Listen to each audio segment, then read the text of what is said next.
February. 3 things a person wonders before her first Valentine's Day in a new school. 1. Do fifth graders even do anything for Valentine's Day here? 2. If they do, what do they give each other? Cards? Candy? Pencils? 3. And if my class does celebrate it, should I give something to everyone? Or just the girls? 3 people who answered my questions. 1. Mr. Albright, who sent home a letter that said, if you're going to bring in Valentines, make sure you have one for every student in the class. 2. Zora, who said, yes, bring them, and don't forget candy. Mr. A will probably give us pencils, but kids give each other candy. 3. Kate, who chimed in on Zora's advice. Most kids just bring in a little candy bar for each person in the class. You can write the names on the wrappers, and then you don't have to do cheesy cards.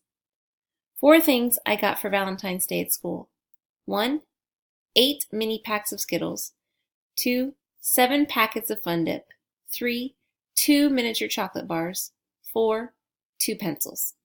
The pencils were from Mr. Albright. They were round, which I think I saw Amelia noting with satisfaction.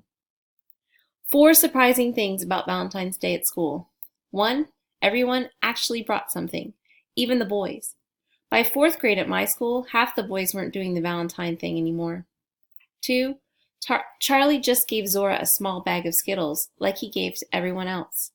Guess he didn't want to be too obvious about his crush. Or maybe the crush is over? 3. Mr. A let us eat candy. 4. It was kind of fun. No one said a word about pronouns, state capitals, or word problems all afternoon. We doodled on paper hearts and talked to our friends while we munched on chocolate. All in all, not a bad school day. One thing about Valentine's Day that was not particularly surprising or fun.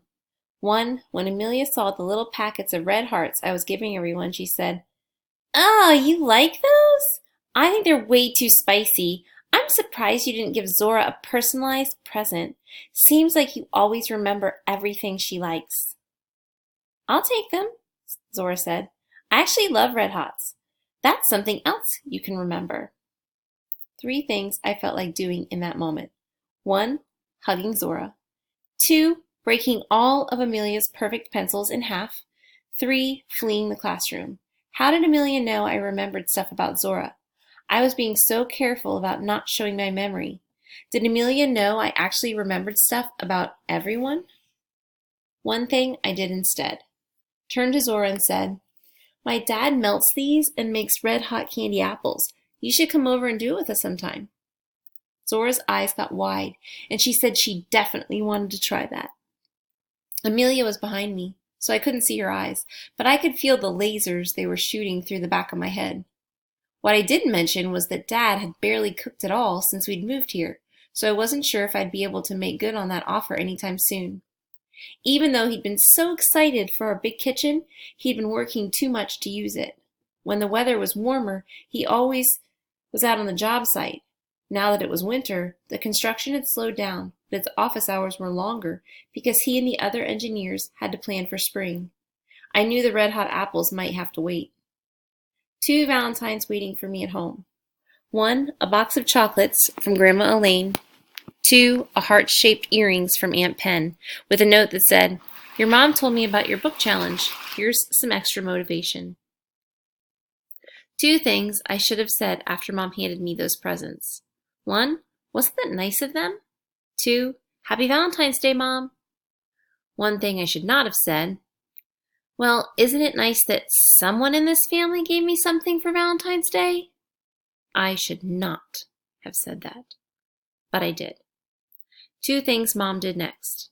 1. Jerked her thumb in the direction of the dining room. 2. Stomped into her office and slammed the door. 2 things I found in the dining room. 1. Flowers from Dad. 2. A book of poems from Mom.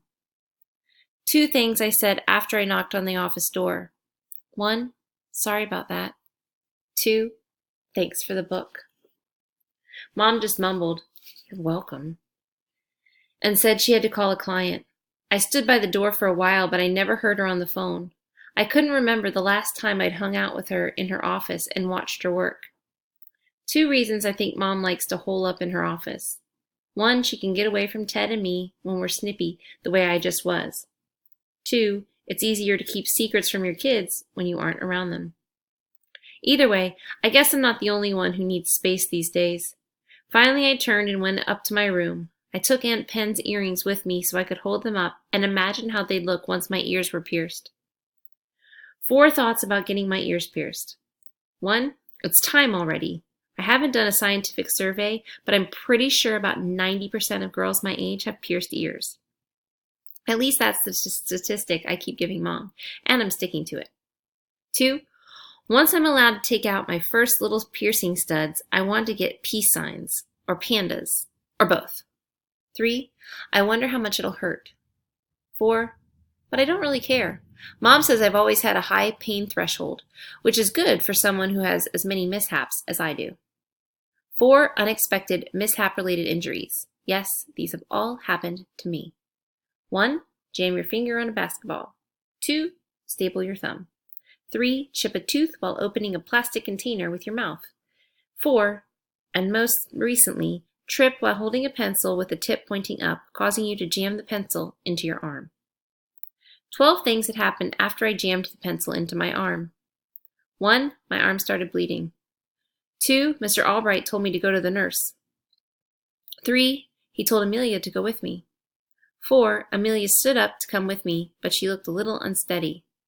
5, I just don't do so well with blood, she told me as we stepped into the hallway. 6, I told her she should go back if she wanted, and I could go to the nurse's office by myself. 7, she said, no, I'll be okay. 8, by the time we got to the nurse's office, Amelia looked pretty green. 9, Nurse Taylor cleaned off the puncture site, as she called it, and gave me a Band-Aid while Amelia watched from the doorway. 10, Nurse Taylor told me that I would have a tiny gray mark on my arm for the rest of my life. It's like a tattoo, she said. See, I have one on my hand from when I was in 3rd grade. 11, and with that, Amelia leaned over Nurse Taylor's sink and threw up. 12, Nurse Taylor sent me back to the classroom with a note for Mr. Albright explaining why I was returning and Amelia wasn't. I gave him the note because I had to, but I promised myself I wouldn't share the story with anyone else. I already knew Amelia wasn't crazy about me, and it wouldn't help matters much if I babbled about her getting sick, even if it would have been fun to share an Amelia Upchuck story. 4 questions Kate asked me when she came over after school that day. 1, why didn't Amelia come back to class after she went to the nurse with you? Answer, I think she went home. 2, why? Answer, well, I think she spilled something on her Thursday skirt. 3, what's a Thursday skirt? Answer, you know, the skirt she wears on Thursdays. 4, what are you talking about? Answer, never mind. Do you want a snack? Kate gave me a weird look for a second, but luckily the food seemed to distract her. I'd been so focused on keeping Amelia's vomit secret that I'd almost let it slip that I'd memorized her outfit rotation, and that I privately thought of her tan skirt as the Thursday skirt. Well, every other Thursday, but you know what I mean. 9 things I have observed since moving here that I'm pretending not to remember. 1, Zora's brother Marcus, age 13, watching the Fresh Beat Band by himself one day when I was at their house. 2, Kate's collection of My Little Pony board books. 3, Zach taking one of Charlie's cookies at lunch one day and slipping it into his coat pocket while Charlie was looking the other way.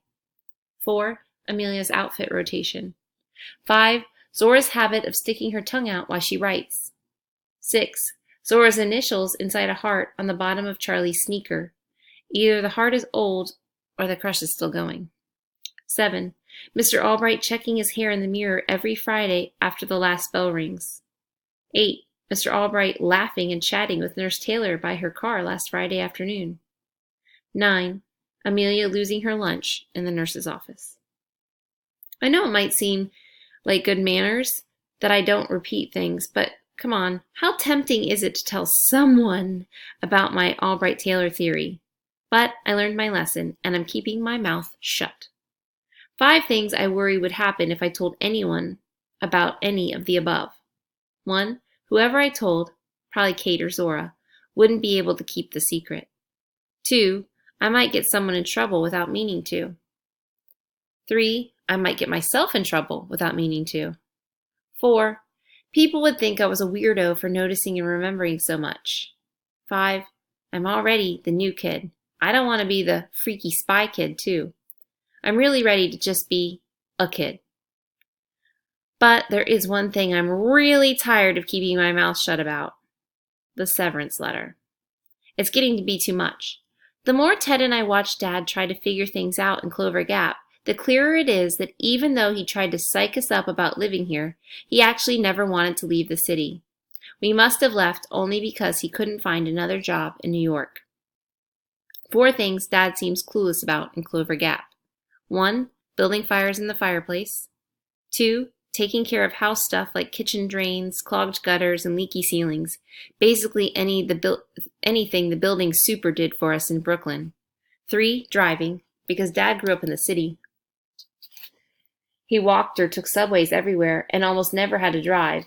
Since we've lived here, he's had a couple of near misses with parked cars and telephone poles. Mom usually drives us if we have to go anywhere far. 4, waving. I know this sounds like a dumb one, but everyone waves at people they pass on the street here, whether they know them or not. Mom thinks it's nice. Dad thinks it's weird, and he claims he never remembers to do it. Then Mom says he's just being rude. So we've been starting to think that he never really wanted to move to Clover Gap, and that we came here for some reason they aren't telling us, like because Dad lost his job. I finally went to Ted and told him I thought it was time to confront Mom and Dad about it. Just then, Mom walked into Ted's room. 3 things Mom asked after she plopped onto Ted's desk chair. 1, have you guys finished your homework? Our answer, yes. 2, whose turn is it to set the table tonight? Ted's answer, mine.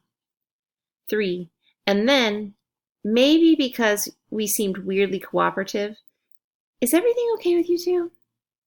3 things Ted said then. 1, why didn't you tell us Dad lost his job? 2, Annie thought us moving here was all her fault because of Mr. Lawrence and the dry cleaner.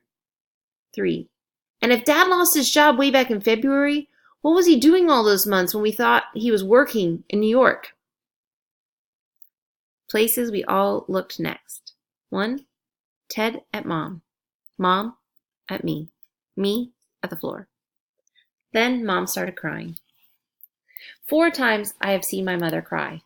1, when Grandma died. 2, my preschool graduation. 3, when Ted and I fought for 3 solid hours one day after we'd all been snowed in for almost a week. 4, when she heard that I thought we moved because of me. Annie, I'm so sorry. We really have to talk, she said once she stopped crying. So that night after Dad got home from work, we did. 7 things Dad talked about at dinner that night. 1, we did not move because of me. 2, he lost his job in Brooklyn because his engineering firm was having money problems. He hadn't booked enough projects, and they had to let people go. 3, he didn't tell us because he didn't want us to worry. 4, he still spent a lot of time going into Manhattan and looking for a new job or meeting friends who might know about job leads, which is why we didn't clue in on the fact that he was actually unemployed. He admitted that he also went for a lot of long walks and saw a couple of movies. 5, it's true that he and Mom, mostly Mom, had thought of moving out of the city, and luckily he finally found the highway job out here. But the pay is less, and his bosses aren't sure if they'll keep Dad on once the highway is finished. So we still need to be careful about money. 6, small-town life is definitely proving to be an adjustment for him, but he's trying to focus more on the good things about it, like growing flowers in the yard and inviting people over to grill. This wasn't the most convincing evidence, given that it was February, but I could tell he felt like he needed to give examples, maybe to convince himself as much as anyone else. 7, please don't keep your worries from us, like thinking you caused the family to move. We always want you to share what's on your mind. One pretty smart point Ted had after that. But you guys didn't share what was on your mind. Why do you expect us to tell you stuff when you didn't tell us about losing your job? 2 things Dad admitted. 1, I'm sorry. 2, you're right. 3 things I asked Dad after Mom recruited Ted to help her clean up in the kitchen. 1. Why did you pretend you wanted to move here just for fun? Answer. Moving out of the city is something your mom has really wanted to try for a while. I thought it was important for her that we all try to like it. 2. Did you know I thought the whole move was all because of me? Answer. I honestly had no idea. If I had, I never would have let you go on thinking that. 3. So you're trying to be happy in Clover Gap for Mom, but you don't actually like it? Answer. Some days yes and some days no, but there were good days and bad days in Brooklyn too. I still want to like it here, and that's half the battle. I want to like it here too, I said.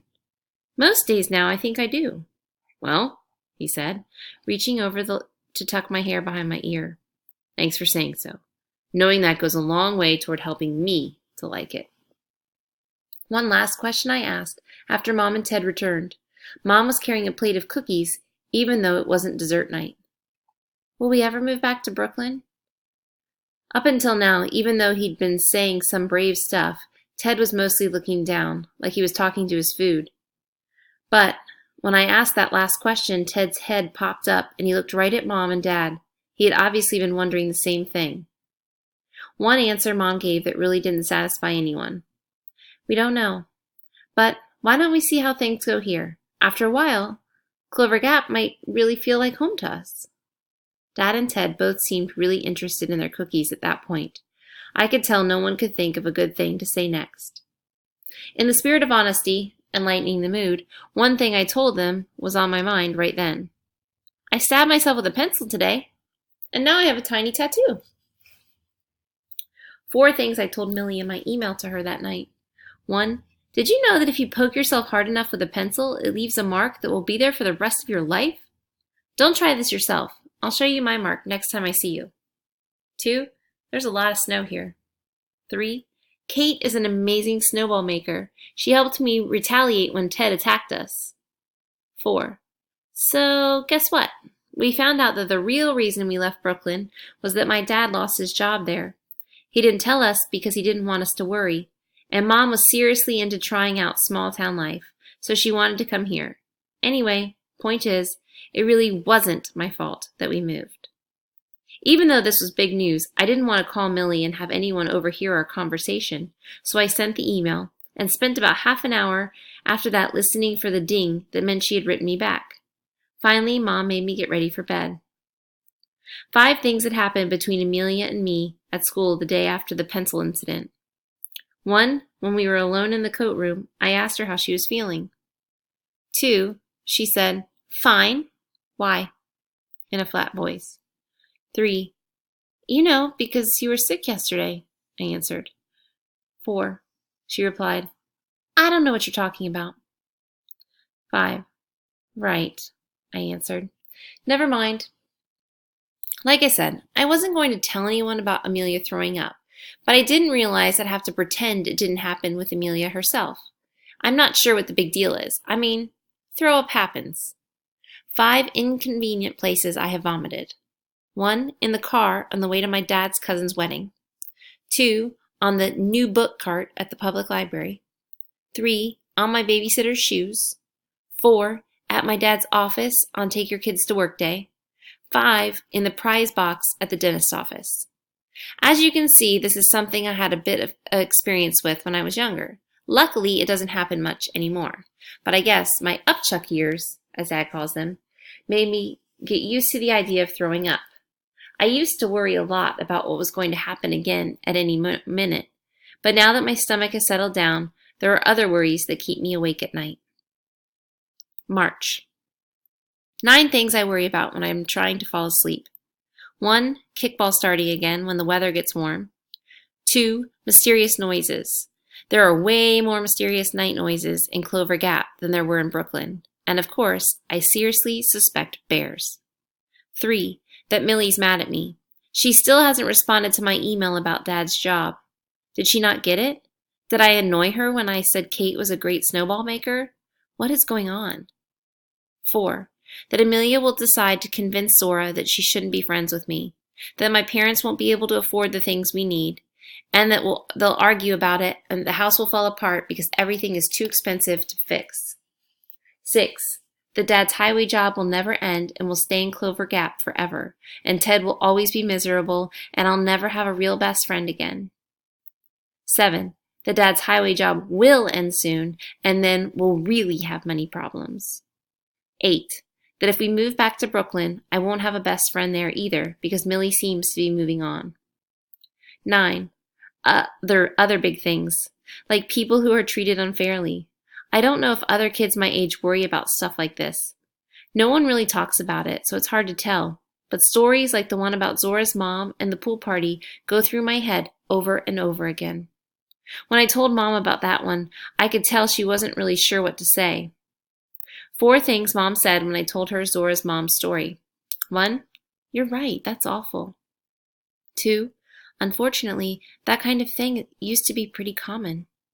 3. Actually, it still happens more than you'd think. 4. What did you say when Zora told you? I told my mom that I'd said I thought it was awful and that Zora had agreed, but hadn't seemed as shocked as I was. It's probably a story she's known for a long time, Mom said. But I'm guessing it's still hurtful to her family. One other worry that keeps me awake at night. Coming up with escape routes in the event of a fire. 3 things I would save in a fire. Today, Mr. Albright asked us to write about what we would save if our house was on fire and we had to get out fast and could only grab one thing. His answer, a pocket knife his grandfather gave him. That assignment stressed me out. When I was in 3rd grade, firefighters came to my school in Brooklyn to talk about fire safety, and one thing they kept repeating was, do not worry about saving any of your stuff. You can get new toys and clothes, but not a new you. I guess Mr. Albright never got that talk.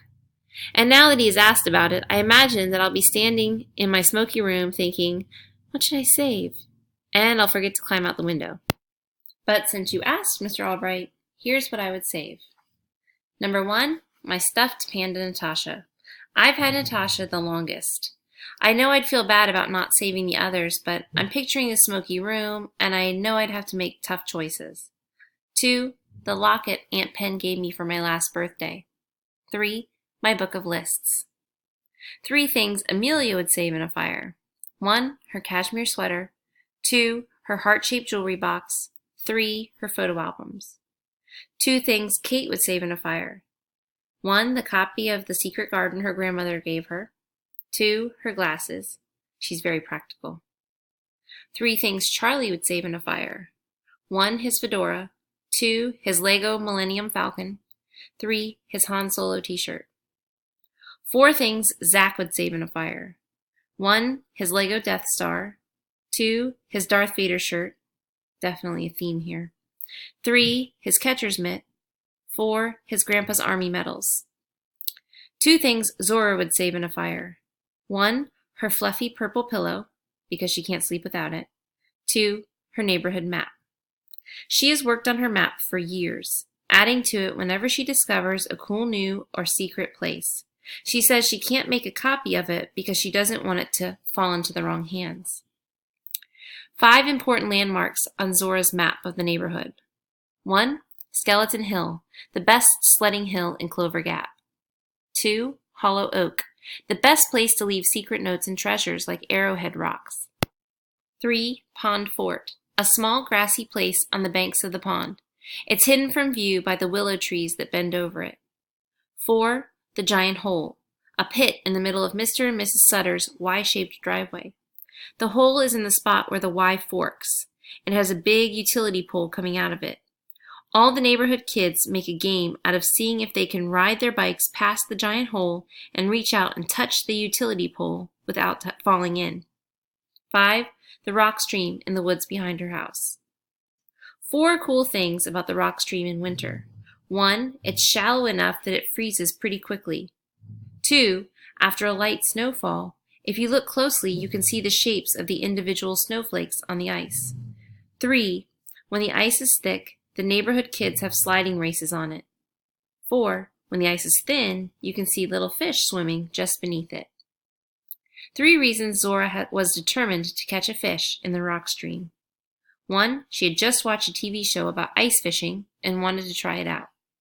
2, Marcus told her he didn't think she could do it. 3, she wanted me to have a pet, and she couldn't bring a fish into her house or her cat would eat it right away. I didn't tell her that I'd asked for a fish for Christmas and hadn't gotten one. How I came to own Rocky, my pet fish. 1, Zora and I used loose rocks from the creek bank to pound a hole in the ice. 2, this scared away all the nearby fish, so we had to sit on a big rock poking out of the stream for a while and wait. 3, Zora dipped a bent clothes hanger with a piece of crusty bread on the end of it into the water. 4, then we waited some more. 5, and a little more. 6, still more waiting. 7, finally a few fish started to swim our way. 8, Zora handed me the wire and picked up a big red plastic cup. 9, incredibly, one little fish started nibbling at the bread. 10, then another one joined him, and another. 11, Zora sneaked up on the fish with the red cup and pounced. 12, she scooped the cup into the water, catching the 3 fish. 13, at the same time, she lost her balance and crashed through the ice. 14, all the fish in the water darted away. 15, grab the cup! Zora yelled at me. 16, I grabbed the cup with the 3 little fish still inside and helped Zora out of the water, which luckily was only a few inches deep. 17, we headed back to Zora's house where we got dry clothes for Zora, a talking to from Zora's mom about being very careful on the ice. 18, I took the fish home and put them in a big pickle jar. 19, Mom told me we could go to the pet store over the weekend to get a proper fish bowl. 20, 2 of the fish died overnight before I could think of names for them. 21, one of the fish stuck around and I named him Rocky, after the stream where we found him. So I finally got a fish after all. I wasn't going to get too attached to him though. 2 things I learned from Millie. Fish and friendships are unpredictable. Not long after that, the ice started to melt, and spring was on its way. The fish were harder to catch in the warm weather, so we stopped trying. Now our favorite thing to do is ride our bikes, especially around the giant hole in the Sutter's driveway.